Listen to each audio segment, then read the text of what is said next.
안녕하십니까, 정인태입니다. 국민 71.3%는 김건희 여사는 대통령 국정 파트너 아니다, 이렇게 여론조사에서 답했습니다. 네, 여론조사 끝에서 김건희 여사 윤 대통령 국정 파트너 24.4%가 파트너다, 이렇게 얘기를 한 거죠. 네, 그런데 국정 파트너 아니다 71.3%가 나왔습니다.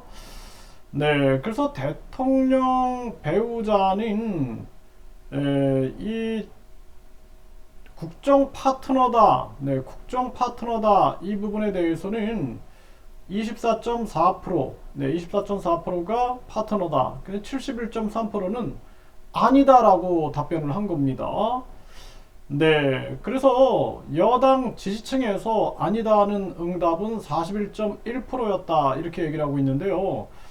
근데 어떻게 대통령 부인이 국정 파트너다라는 생각을 할 수가 있을까요? 네, 이거 참 심각한 문제다, 저는 그렇게 생각을 합니다.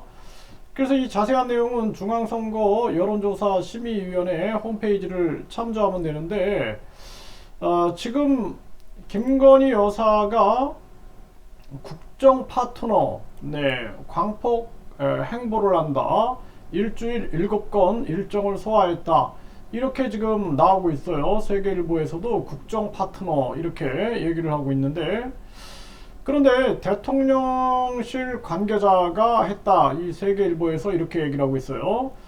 윤 대통령도 김 여사에게 국정 파트너로서의 역할을 적극 당부한 것으로 알려졌다. 네, 이거 진짜 확인해 봐야 될 문제다, 저는 그렇게 생각을 하고요. 대통령실 관계자는 윤 대통령이 일정이나 회의 때문에 다 챙기지 못하는 일정은 김 여사가 대신 자리하고 있다. 네, 윤 대통령도 그렇게 해달라고 요청하시기도 했다, 이렇게 얘기를 했다 그래요. 국정 파트너로서의 역할, 선출된 권력이 뭐 국무총리라든지 또는 뭐 예를 들어서 그러니까 임명된 권력이죠, 국무총리, 또는 뭐 여성부 장관이나 보건복지부 장관이나 그 관여된 장관들이 있잖아요. 그분들이 역할을 하면 되는 건데, 김건희 여사는 선출된 권력이 아닙니다. 이렇게 따지면은 이거 굉장히 위험해질 수 있어요. 그래서 대통령이 있으면은 그 옆에 부인이 예를 들어서 또는 만약에 자신이 어떤 적극적으로 정치를 해나간다 그러면 국민들이 위험에 빠질 수가 있게 되는 것입니다. 국민들의 검증을 받지 않았잖아요. 김건희 여사가 검증 기간 때 검증을 피해갔고, 그리고 또 윤석열 당시 후보도 영부인제를 없애겠다, 이런 발언을 해가지고 논란이 되지 않았습니까?